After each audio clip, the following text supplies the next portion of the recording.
This is Where We Live. I'm John Dankosky. I'm going to start in media critic mode.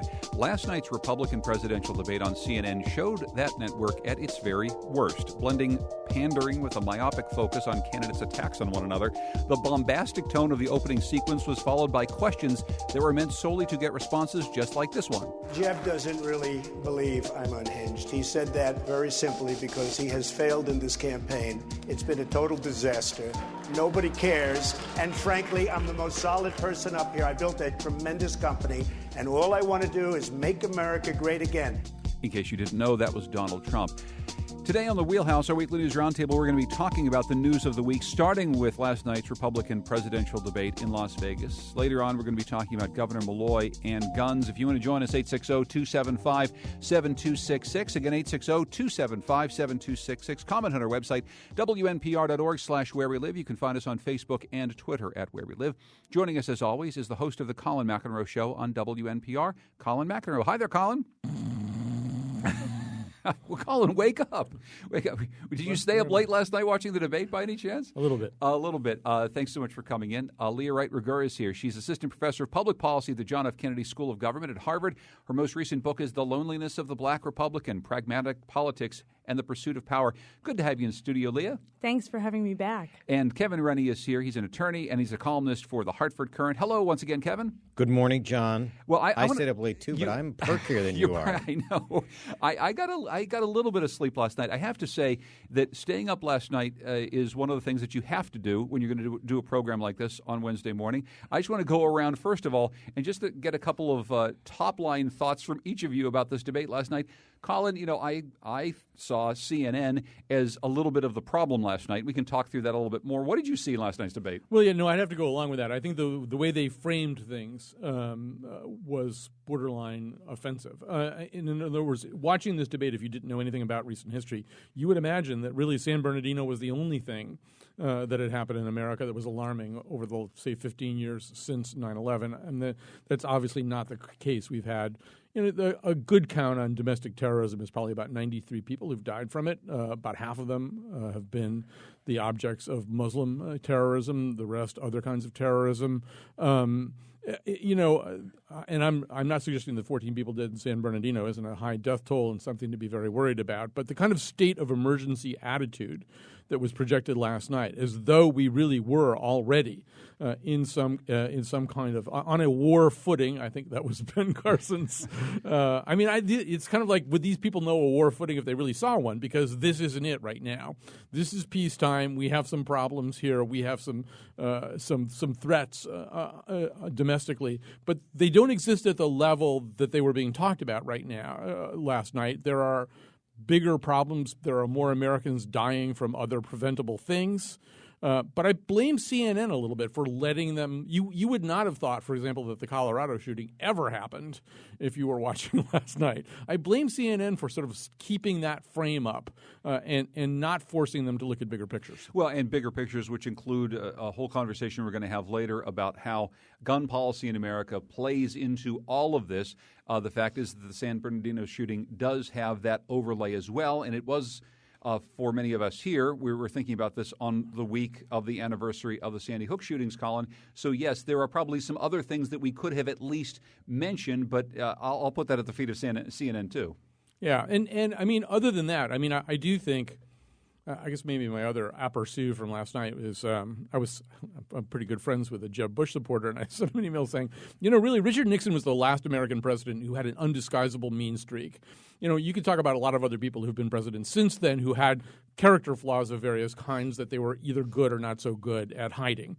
And most of them have some problems with the whole area of truth. But mean, it's hard to get elected if you're mean. At least that's what I thought. And really watching last night, I mean, there were these moments where, first of all, it sounded they were all sort of barking like some out of control kennel, and the frequency with which people demonstrated. It wasn't just Trump either. I mean, several of them demonstrated, undisguised mean streaks. And I'm wondering, could you now get elected? Has civility broken down to the point where you could be a different kind of person and get elected president? I don't know the answer to that question, but I find myself asking it last night. It is true that the meaner that Donald Trump gets, the better he does in the polls. That may be one of the things that many of the candidates are looking at. What did you see last night, Leah? So, Donald Trump is a good starting point because it's really the reality TV presidential race. Everything was Donald Trump. It was the Donald Trump show. I had moments where it felt like he was the only person on stage. And the inability of certain candidates, I think, to push him, or even the moderators to push him and push back against him, is really disturbing to me. So it was like a really bad reality TV show, but at the same time, it's the reality TV show that we're all watching. Well, in many ways, CNN framed so many of the opening questions around Trump's statements in the past about allowing Muslims into the United States. But after a fashion, many of the candidates did take off after one another. There was a number of back and forths between the senators on stage. Those were then countered by Chris Christie, who I think echoed what an awful lot of Americans were thinking at the time, which is, if I hear one more thing about one tiny vote that someone took 5 years ago, I'm going to scream. And I think that was a big piece of what happened after the opening sequence. It wasn't just all about Donald Trump, was it, Leah? It actually was about Ted Cruz and Marco Rubio, right? And those big tiffs that they got into. Tiff is actually not the word. They were arguing on stage. It got heated. And I think that is actually one of the things to watch, right? How Ted Cruz and Marco Rubio lock up, how they intersect, how they argue with one another, and where they differ on very specific and important topics. Kevin, how about you? What did you see last night? I saw a national political party that has, as any national political party does, has a lot of strains of thought. And the Republicans, because the race is open, the Republicans have candidates who represent a lot of those strains. The Democrats don't, because they're mostly afraid to challenge Hillary Clinton. So you're not seeing that on the Democratic side. On the Republican side, you have all these candidates. I think the debates are too long. It's just they're too long. We're just getting started. We're just getting started. Frightening. They're too long. They need to. I would work the debate a different way. I would give each candidate an equal amount of time. They can use it as they please, and just keep asking questions till the time's up. But I do think that you have to remember. I'm going to guess you're probably more likely to be a Democrat than a Republican, John. For Republicans, look at any poll. National security is by far the number one issue. And these debates tend to focus on a narrow range of issues, each one. Some will be domestic, some will be foreign policy. But right now, foreign policy and security and terror, it's the big issue among Republicans. And the candidates themselves are emphasizing what probably for a lot of people are not huge differences, but they're magnifying them. Well, and I think we did see, and I'll just for the record, a very proud independent voter, never aligned with a political party. I will say, however, that last night I did start to see more than in previous debates the differences between the three senators on stage coming out. As I noted, Chris Christie trying to get into the debate and talking about what it takes to be a leader of a state. John, did you know that he was a former federal prosecutor? I was wondering if you were going to mention that. Well, actually, here's the thing that Chris Christie said last night that took me a little bit by surprise. I would make very clear I would not talk to Vladimir Putin. In fact, I would talk to Vladimir Putin a lot. And I would say to him, listen, Mr. President, there's a no-fly zone in Syria. You fly in, it applies to you. And yes, we would shoot down the planes of Russian pilots if, in fact, they were stupid enough to think that this president was the same feckless weakling that the president we have in the Oval Office is right now. So I wanted to play that, Kevin, because we hear an awful lot of things in these debates, and sometimes these barbs, well, they get more barbed, as Leah says, all the time. I don't know that I'd actually heard a candidate talk about the sitting president of the United States as a feckless weakling ever before. I think he has said. I think feckless is has been in circulation. It's like the word of 2015. Weakling is also. I don't know if we've heard them together, but yeah, there has been. And I heard Lindsey Graham, who I guess did very well on the first debate earlier in the evening, saying that this sort of visceral dislike of a president, any president, is is not good for our body politic. It wasn't good when it was aimed at George W. Bush. It's not good when it's aimed at Barack Obama. And Chris Christie always, what I've noticed in the last few debates is Carly Fiorina really gets under his skin. I don't understand that. She's done it before, and that was in direct response. His answer was in response to her saying she wouldn't talk to Putin until she was in more of a position of strength herself. And she's gotten under his skin before. The thing about Chris Christie last night was when he said, I'm an executive, and when I make decisions, if people of New Jersey will tell me if they don't like them. And I thought, yes, you have one of the lowest approval rates in the nation. And I thought if any other candidate on that stage thought he was a threat, they would have pointed that out. And I just don't think they believe he's a threat yet. Well, the other part of that statement, which I think Rand Paul called him on, was that notion of shooting down Russian planes. And I think Paul said, okay, you want to see what World War III looks like? Here's your guy. Yeah. In fact, the Russians are there to a certain degree in collaboration with us post-Paris. They're there, I think, as Paul pointed out, at the invitation of other nations. It's simply not the case that you could shoot down Russian planes and just have that be and why would you? Why would you? We disagree with what the Russians. The Russians essentially are there for Assad, and they're bombing the rebels. They did not start out bombing ISIS until after that plane exploded in Egypt. But that's no reason to go to war with Russia. And I thought that was, there were a number of things that were said last night that I thought were sort of reflected either an intentional or unintentional lack of sophistication about even how war is waged in that part of the world. Ted Cruz, and he kind of got away with it too. He was asked to say more about his call for carpet bombing, and he tried to thread a needle where there's no hole in the needle. He was essentially saying, I'm in favor of carpet bombing where ISIS is, but kind of not where anybody else is.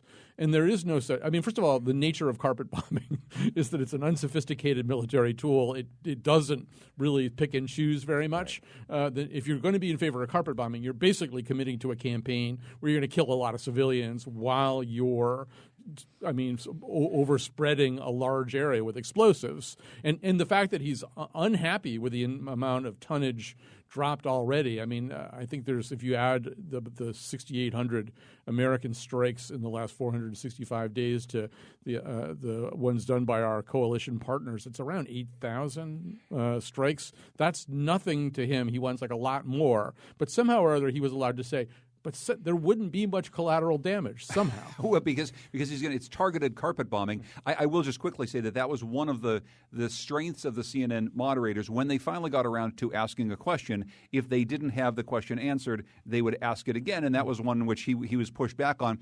That was part of the conversation. Where are we going to carpet bomb ISIS, and how many people are we going to take out? Later, Leah, Donald Trump's talking about killing the wives and the children of the ISIS terrorists. There was an awful lot of talk about who we're going to kill and how much will kill them, and that set a tone that was a little disturbing throughout the course of the evening. Right. So it kind of set up a bar that said in order to be president, you have to be willing to kill civilians, kill babies. The questions were asked over and over again. And, I'm not a Rand Paul fan, and I disagree with him on a lot of things. But he consistently came out during the debate to say, what are we talking about? Are we talking about waging war? Are we talking about violating the Geneva Conventions? Are we talking about things that are unconstitutional? This is not what we should be talking about, and trying to shift the conversation. And that's very much in tune with who he is as a politician, as a senator, and things like that. But it's striking to see in a particular moment when Rand Paul seems to be the candidate on stage who's making the most sense. I think – could I just double down on that point for a second? I think that's a really important point, that Paul, who – both Paul and his father are often depicted as isolationists. I think his father was more – I think his father was in favor of withdrawing us from the International House of Pancakes. But but these are guys who basically sort of are non-adventurists and therefore – presumably less interested in foreign theaters. But Paul was more sophisticated about this, more an obvious citizen of the world, more familiar, as you say, with things like the Geneva Convention. So the guy who supposedly isn't really interested in foreign adventures did seem to understand foreign politics better than anybody else. Kevin? I thought that the question that prompted that answer, it did come through Facebook, and I always sort of cringe when I think, oh boy, what's this going to be? That student from Georgia Tech asked the best question of the night. Best question of the night. Best question of the night. Yep. And I also I think it is important to point out that there were other candidates who agreed with her and said why they agreed with her and pointed out not only humanitarian reasons but strategic reasons why she was absolutely right. And I thought to myself, well, we have 11 months of every now and then a good question from Facebook. The campaign will not be as painful as I'm expecting, but that was very unusual to get a question like that just bores right in.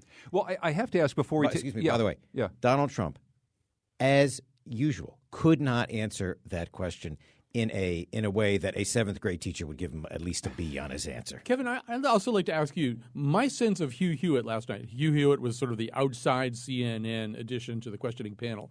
There were twice that I thought that Trump was right about things, and one of them was when he basically said that he'd been kind of targeted. And I actually thought Hugh Hewitt had an agenda to damage Trump, to get him out of the race, to do anything he could to expose him. And the nuclear triad question, which Trump either didn't understand or didn't have the tools to answer, or both, struck me as a little bit of a gotcha question. I disagree. You disagree? It pains me to disagree with you, Colin, but I have to tell you. No, you know what? I thought. First of all, that's Hugh Hewitt's MO. He does ask those sorts of detailed policy questions that they're not big. You don't hear them often at campaign, but in terms of being president of the United States, they do kind of matter. Oh, yeah, it's not unreasonable to want to. And so he is the front runner, as Donald Trump was happy to say various times, by quite a lot. And I thought, that's a good question to ask. It'd be interesting to test the depth of their knowledge. And I thought his answer was frightening.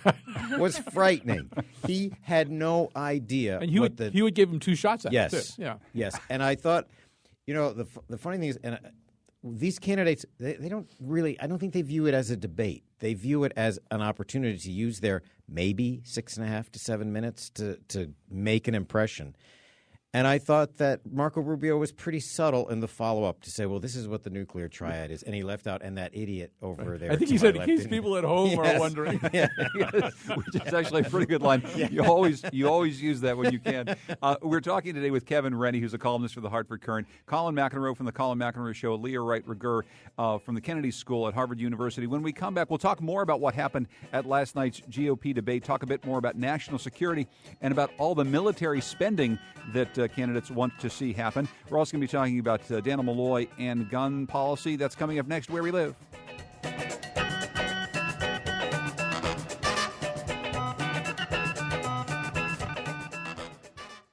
This is Where We Live. I'm John Dankosky. It's Wednesday, so it's the Wheelhouse, our weekly news roundtable. Conveniently, there was a Republican debate last night, so we have something to talk about this morning. We're talking about it with Kevin Rennie, columnist for the Hartford Courant, Leah Wright-Rigueur, who is assistant professor of public policy at the John F. Kennedy School of Government at Harvard, and our own Colin McEnroe, who hosts the Colin McEnroe Show on WNPR. What's on your show today, Colin? We are doing a show. This is not in any way paired up with last night's debate. Our show is about the problem of evil, theologically and otherwise. Oh, very good. So you're taking on the topic of evil this afternoon. Happy holidays. Happy holidays from the Colin McEnroe Show. That's just lovely. Before we took our break, I just wanted to ask Kevin Rennie about this. You said, Kevin, that national security is top of the list for Republican voters. I want to get through some of what we heard about national security because we heard a lot of different flavors of it. Do you have a sense of what Republican voters may be wanting to hear when we actually talk about national security? Because we're talking about domestic terrorism, terrorism at home, how we're going to shut down the borders, keep people from coming in, how we're going to fight ISIS and other threats overseas.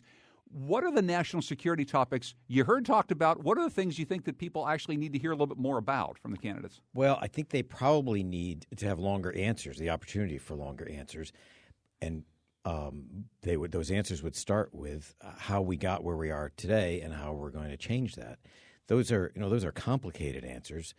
But I think Republican, especially Republican caucus goers and then Republican primary voters are receptive to that. But this isn't the kind of forum that gives you an opportunity to do that. I mean, Carly Fiorina tries, and she's very big on her sort of PowerPoint answers of, you're going to give me a chance to tell you my solution, my plan to stop terrorism. But these debates, they don't encourage those kinds of discussions. You have short answers. everyone's looking for a moment. I mean, you could tell with John Kasich with his my daughter's friend said, "You argue too much," or something. And he's looking. They're looking for a moment where they'll be the clip, and that's, sophisticated policy discussions or even extended policy discussions that aren't that sophisticated don't lend themselves to that. But when you talk about the whole question of how we got here, actually Donald Trump, in his way, got at that in a way that nobody else really did. He complained about our adventurism overseas in the Iraq War and the billions of dollars spent, and he said something that Carly Fiorina later challenged, that sounded very unlike something you would hear on a Republican debate stage, which is, I wish I had that $4 billion back because I'd spend it at home. I'd rebuild bridges and roads and that sort of thing. He said $4 trillion. $4 trillion, billion. I'm sorry. Yeah. Yes, I apologize. $4 trillion. Yes. And as I heard that, I thought, if anyone needs any proof that he is not a Republican, it's that comment. Because how about, wouldn't it be nice if people had that $4 trillion to spend as or not spend as they wish? But he is a big spending New York Democrat. That's what he is. He loves government. Did that comment by Trump strike you the same way? Because it did me, and I thought it went relatively unchallenged by anybody else on stage, because one of the things I want to talk about next is this notion of how much money we are going to or need to spend on the U.S. military, whereas when we have a debate about the economy, each of the candidates talks about how they're going to cut the size of government. So here we've got Donald Trump on one hand sounding an awful lot like a New York liberal in the way he's going to spend money to rebuild our infrastructure, and other folks not really challenging him on this. Yeah, he sounded like Franklin Roosevelt, the New Deal, right? Rebuilding our cities, rebuilding our bridges, infrastructure, things like that. But, I think the classiest New Deal ever, yes. by the way. But anyway, please continue. It's huge. It'll be the best, and they'll build it. But the interesting thing to me is to think about who Donald Trump is speaking to and who are the people who are flocking to Donald Trump. And he is tapping into something that has strains amongst, I think, working-class, blue-collar people, right, who are also, in addition to being concerned about national security and borders, are also concerned about jobs and the economy. And those are the kinds of things, I think, where we get interesting kind of overlap, where people move beyond kind of traditional ideology.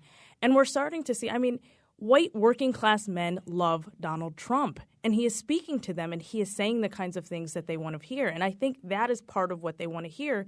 And having it come from somebody, whether it be Donald Trump or whomever, it's easy to say, to ignore that label, to ignore where it's coming from because they like what they're hearing. Colin? I think I heard a little something more than that, and maybe I've got it wrong, but obviously, yeah. So he said what he said, and Carly Fiorina jumped in and said that's exactly what Barack Obama says. But then what ensued was a slightly more subtle conversation among them about the whole question of regime change and whether or not it makes sense to take out tyrants or manage tyrants. So Saddam Hussein is case in point. Really we had degraded his capacity prior to the 2003 invasion, and so he's essentially the mayor of Baghdad as opposed to the ruler of Iraq. It's not a bad way to deal with somebody like that. And one of the things that's harder to do, given the current situation in Syria, is argue for destabilization. Right? We can see very easily what happens in a destabilized Middle East situation. Every time you pull out a tyrant, the blocks kind of fall and scatter in very unpredictable ways. So they actually did start to have a conversation. Do you get rid of Assad? Do you manage Assad? What do you do with people in these situations? I did agree with what Trump said on both counts. I do think, a lot of this stuff has resulted in chaos and expense and stuff like that. But I was surprised. I wondered if it might betoken a beginning of a different kind of Republican conversation about foreign policy, that you don't necessarily go out and take out somebody you don't like simply to do that without some kind of understanding of what happens when that guy goes. Colin, I don't know, Kevin. Colin may be reading more nuance into that conversation than maybe I heard. How about you? Cruz, in particular, I thought was saying that. Yeah. Well, yes, it is. Yeah. And on the other hand, there's the notion of these are dictators who let me go back. There are also the idea, and which I think is true, is that in Libya that was an organic movement within Libya, and in same Egypt. thing in Egypt, and same thing in Syria. That's so that we're not the puppet masters. That these things happen, and they happen to such an extent that then we're forced we're forced it's to out react. Of our control. Yes. We're forced to react. That's right. And because we do have an aversion to chaos, and we know what it can bring. And the issue is, what do we do about that gathering chaos? And that's where they disagree. Yeah, and as Jeb Bush said last night, Donald Trump is the chaos candidate. If you want to join us, 860-275-7266. Derek's calling from Windsor. Hey, Derek, what's on your mind? How are you, John? Great job as usual. Thank you. I want to ask a question. Why are we so easily swayed as a people? And let me just say, security is important. It might be at the top of the list. But if I remember clearly, when this election cycle started, the economy was right up there, 1 or 2, I think. Now it has fallen down to about 5 or 6. And I'm wondering how much of this is fear-mongering, mostly by the Republicans, because they seem to play into this quite well. You could see on the stage last night, everybody, you look on the face, you could see they're excited to talk about security, which is fine. But if we continue down this road, every time we shift from the economy into security, and like I said, security is important. When is the economy going to come back and fix the way it's supposed to be? Because the economy isn't still in bad shape, even though the job rate is about 5 or so percent. It's still in bad shape. Well, hey, Derek, thank you for the question. I'm just going to take that to Leah, because obviously there's a lot of things that have happened since the last Republican debate, and most of them have to do with our fears as a nation, and they have to do with national security and domestic security much more than the economy. Derek's question, though, is a very important one. And to go back to criticizing CNN, there probably is a way to have framed the questions last night about security, domestic and international, in a way that actually ties in people's real fears about the economy as well, and it's just not something that we heard. Right. So this is, this was my frustration with the debate, which is that, granted, it was on foreign policy, but we heard very, very little from the candidates about what were their plans for economic resurgence, for keeping people in jobs, for helping people, except for really Donald Trump. And I think part of this is that the politics of fear sells. It sells candidates. We know that negative campaign advertising works well. It sticks in people's mind. But then coupled that with the kind of idea of, we'll make America great again, that's something that people really latch on to. And we can see it with Donald Trump. He is surging in the polls. It'll be interesting to have a conversation maybe a little bit later on about how this debate is going to help or hurt these people. And really not talking about the economy hasn't hurt these people thus far. But before we get to that, because I want to actually end this segment on that, but I want to get to one other thing we really haven't talked about. A lot of divides did come out last night. One of them had to do with a gathering of intelligence. The libertarian wing of the party is opposed to government surveillance. Ted Cruz, Rand Paul got into this with Marco Rubio. Let's listen to a little bit of Marco Rubio here. This is not just the most capable, it is the most sophisticated terror threat we have ever faced. We are now at a time when we need more tools, not less tools. And that tool we lost, the metadata program, was a valuable tool that we no longer have at our disposal. And so now here's Ted Cruz explaining why he voted against the National Defense Authorization Act. When I campaigned in Texas, I told voters in Texas that I would oppose the federal government having the authority to detain U.S. citizens permanently with no due process. I have repeatedly supported an effort to take that out of that bill, and I honored that campaign commitment. In the hours and hours of coverage that we had last night, Kevin, I was, again, heartened that at least we spent a little bit of time digging in on some of the differences around intelligence gathering and how that might help or hurt a war against ISIS. Yes, because that's one more part of terrorism issue. That was a terrible answer by Ted Cruz, by the way. That was just it was one of a few pretty terrible answers. I know that he was supposed to be a brilliant debater at Harvard, but that was a terrible, terrible answer. And but it goes to the point that national security is a wide-ranging issue, but it's important to remember we're not far away from a really shocking terrorist attack in San Bernardino that appears, that involved someone who had a variety of background checks that failed. And one of the things I think that what would reassure the American people, if we understood how immigrants, refugees are allowed in, who's allowed in, who isn't allowed in, and how does that process work.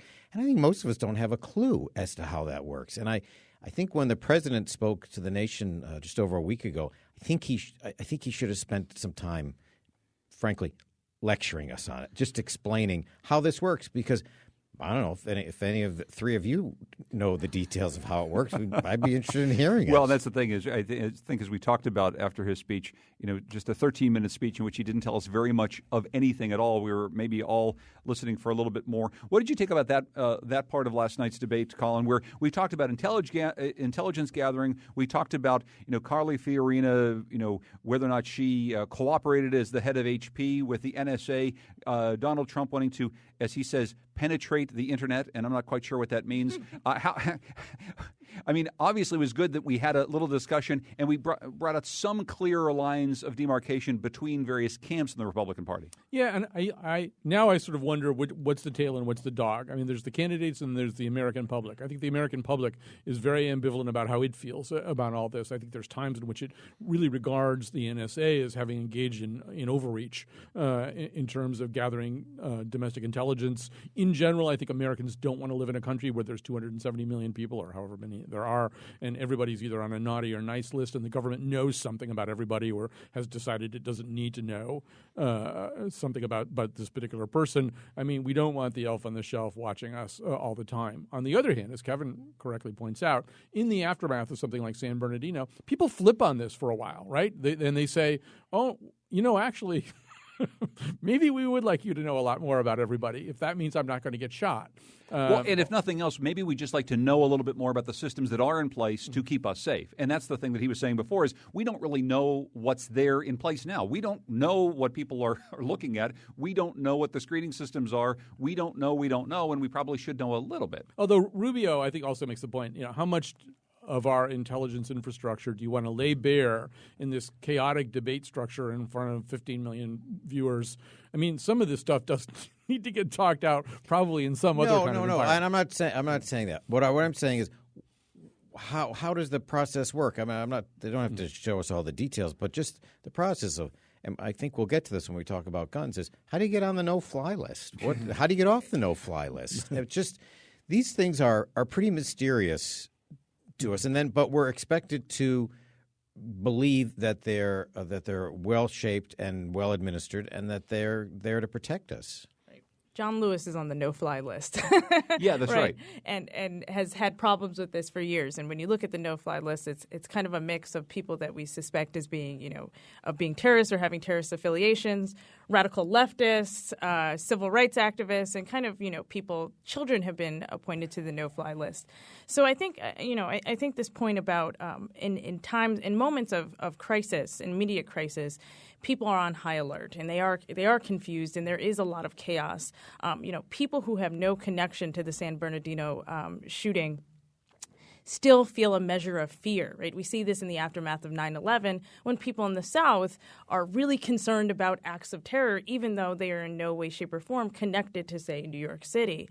The one thing that I would say, though, is that for a large subsection of the American population, they are concerned with terrorism, but they are also concerned with domestic acts of terrorism at home, right? So things like the Colorado shooting, which didn't come up at all. And I think there was an opportunity, although I don't think we'll see Republican candidates do this, I think there was an opportunity to kind of connect things that happen at home with things that happen abroad, and how we need to come down or have hard stances not only on international terrorism or kind of this abstract idea of terrorism, but also people within our midst, people who are going into churches, people who are going into, say, abortion providers and shooting places up in the name of, say, something like Christianity.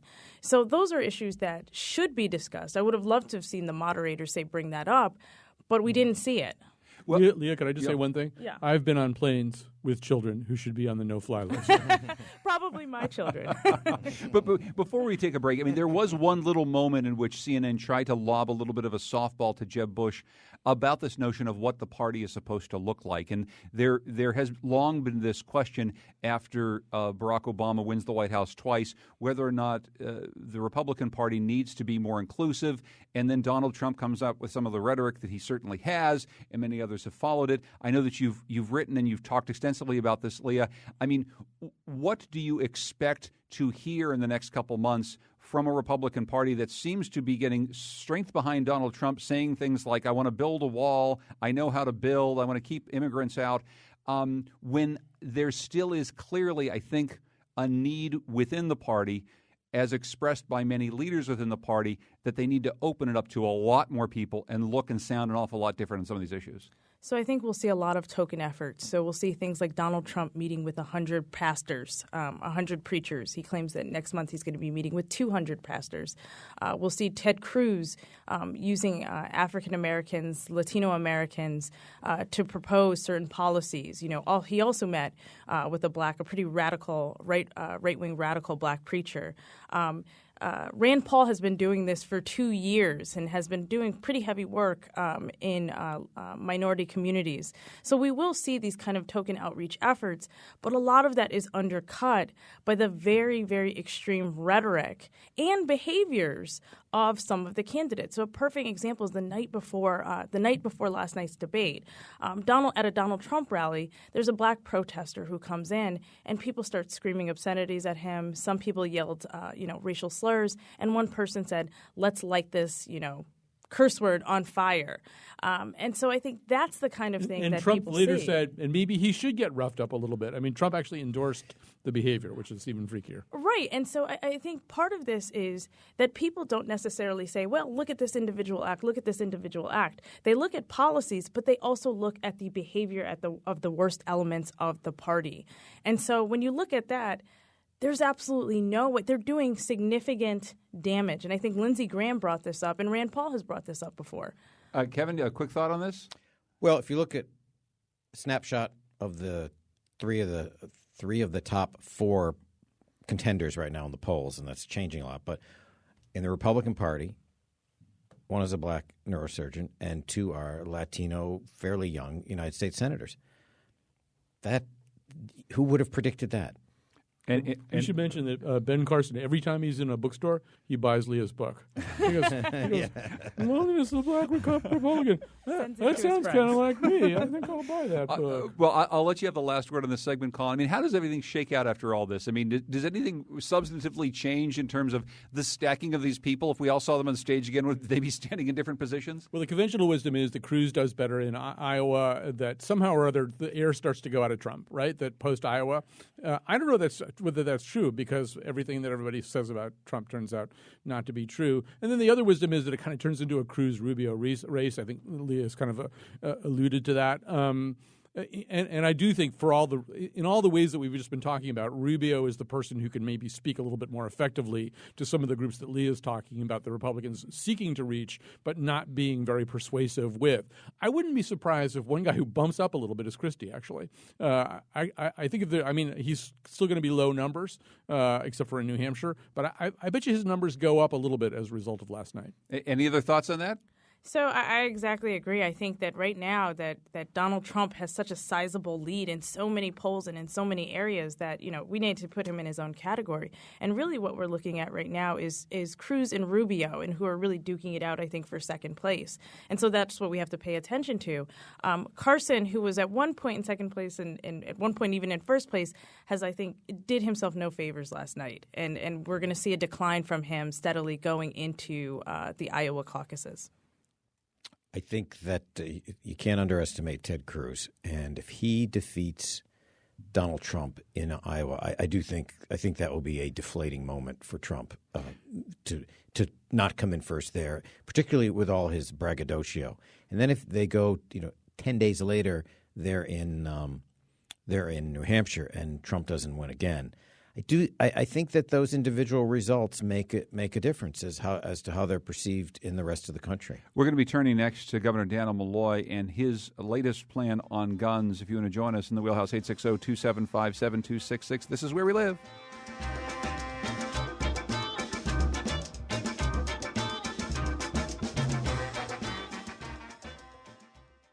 This is Where We Live. I'm John Dankosky. Coming up on tomorrow's program, we're going to listen back to some excerpts from a panel discussion that I moderated at Connecticut College.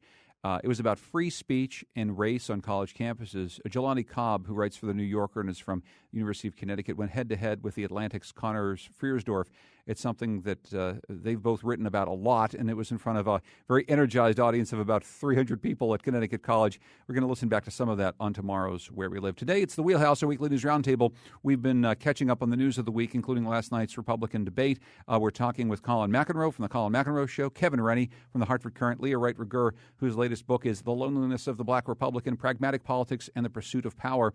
Last week, Governor Daniel Malloy made national headlines for announcing a ban on gun sales to those on the terrorism watch list or federal no-fly list. Here he's talking about guns during an editorial board meeting with WNPR. When the NRA has such power over your body politic that you can't deny people a gun that you would deny a seat on a plane, you know you're screwed up. So that's Governor Malloy talking with us last week, Colin. He later then made this announcement the next day. There's some question over the course of the last week whether or not he had actually been beaten to the punch for something like this by Chris Christie some years ago. But that's not really what we want to talk about. What we want to talk about is this policy, this idea, and whether or not it's actually legal for Governor Malloy to propose what he is proposing here to restrict people who are on a federal no-fly list from getting guns in Connecticut. Well, first of all, I think this is not completely disconnected from everything we've been talking about so far because Governor Malloy wears two hats these days. The other one is as the head of the Democratic Governors Association. So some of this is picking up on President Obama's speech of 2 Monday nights ago, where he first brings this up, and it's news to a lot of Americans. And it has kind of a snakes on a plane quality to it. People go, really? You can get those people can get they can buy guns, and so. But the reality is, as Leah has already said, first of all, there's some things that are pretty arbitrary about the no-fly list. Ted Kennedy's been on it. John Lewis is on it. It's not due process. It has an extra judicial quality to it. So if you're in favor of due process, you have to be in favor of it across the board. And so at the level of a court challenge, it seems as though it wouldn't be in very good shape. And then there's the whole other question, the question of the mechanism for affecting this policy. It doesn't seem like something you could do by executive order. It seems, I mean, Kevin's the former legislator here, but it seems as though, I believe in New Jersey that was part of a bill. It was part of a bill. It seems like it probably ought to be part of a bill if it's going to be anything. So the idea that he can just sort of decide to do this, I think it really is a little bit more about scoring points on the national stage than it is about a policy that's going to be in effect in Connecticut. Scoring points on the national stage, which was one of the reasons why I was just shocked that it wasn't really brought up as a question at all during last night's debate. But that having been said, what's your take on this, Kevin? Again, it does seem like the sort of thing that would be best instituted by a debate and then a law being passed by the state. Well, I have a few thoughts. One was, well, if you get that list and there's a state employee on it, are you going to say we don't want to finance terrorism so that employee is going to lose their job with the state of Connecticut?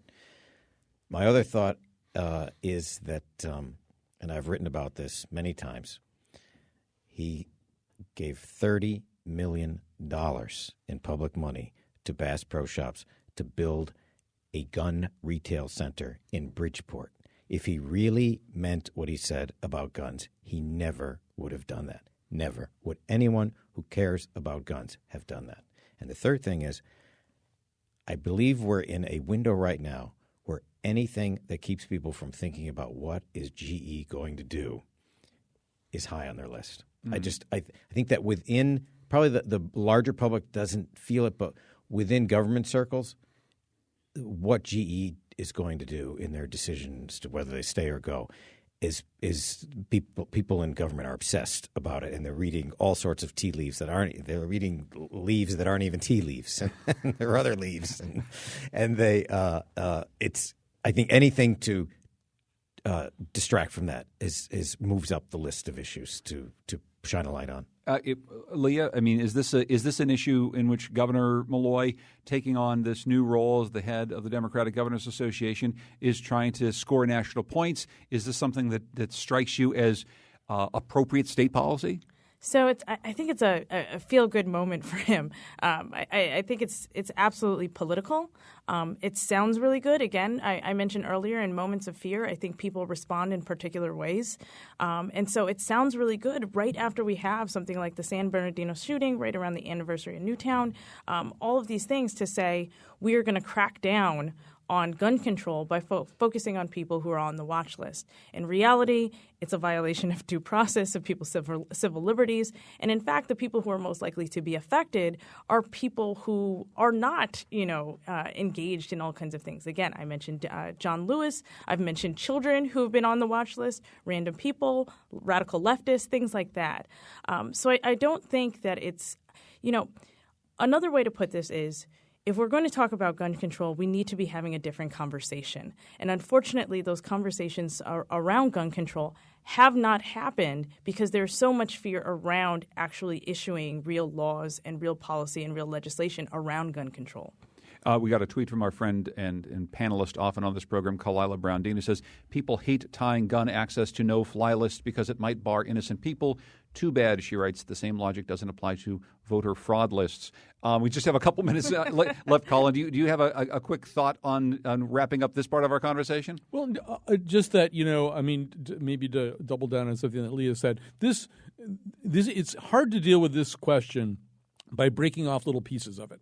That, in fact, gun violence, access to guns is something where you really want to get the whole game board spread out and look at what some of the larger parts of it are and how you're going to deal with it. So, just to pick one thing, all right, so roughly, this is a small number out of it's about 20,000 suicides, about 10,000 violent deaths, flutters around a little bit. A tiny subset of that, for example, is children who die by accident. Children who die by accidental gunshot, gun that's not properly secured, maybe needed a trigger lock, something like that. That's at least 100 children, small children a year, which is as many people as have died from domestic terrorism since 9/11. So, maybe you could pick that little piece too and take a look at it and say, is that important enough? If the number of people dying from domestic terrorism is enough for us to have this huge national debate about it, you could probably save little kids without hurting the Second Amendment too much. But it seems as though we're not. We didn't have it last night. We're never going to have it during a Republican presidential debate. Kevin, are we ever going to get to that conversation in which we maybe sensibly talk about guns as a public health issue, guns and what the real numbers are, some of these little pieces that Lee and Colin are talking about? Do we get there? Well, I think there'll be a Republican debate where there'll be gun questions. You may not think their answers are – you may not think the questions are sensible. You may not think the answers are sensible. But they will be aiming at voters that Could you use a different verb, please? That they Targeting? Believe, Nope, that's not the one.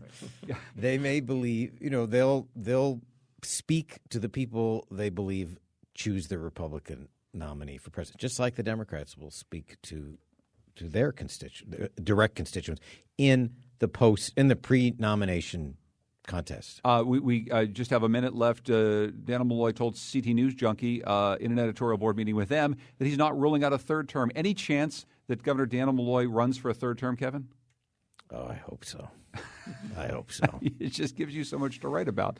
By the way, can we just say, Colin, we started talking about, nasty people. Yeah. Obviously, there is an example of a nasty, nasty person being elected governor of Connecticut twice.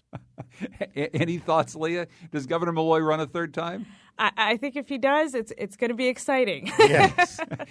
It'll definitely be exciting. Colin? I feel like my capacity to be surprised by things is diminishing with each passing year. That really surprised me that he would even say that. And I have just assumed in a real default kind of way that he is not interested in a third term. I was truly, truly shocked. I have no idea what status that particular statement has, but it really surprised me. Well, I'm sorry we ran out of time before we get a chance to talk about a new Hard Rock hotel coming to Hartford. Maybe we'll save that for next week on the Wheelhouse. I want to thank Colin McEnroe, the host of the Colin McEnroe Show on WNPR. Thank you, Colin. Seems like you wouldn't get much sleep in a Hard Rock hotel. Leah Wright-Rigueur is a professor of public policy at the John F. Kennedy School of Government at Harvard. Her most recent book is The Loneliness of the Black Republican, Pragmatic Politics and the Pursuit of Power. Good to see you, Leah. Always a pleasure to be here. And also thanks to Kevin Rennie, who's an attorney, and he's a columnist for the Hartford Courant. He also writes a great blog called Daily Ructions. Kevin, thank you so much. You're welcome. Thank you for inviting me. Our program is produced by Tucker Ives with help from Kyone Wolf, Heather Brandon, Katie Solarski. I'm John Dankosky, and this is Where We Live.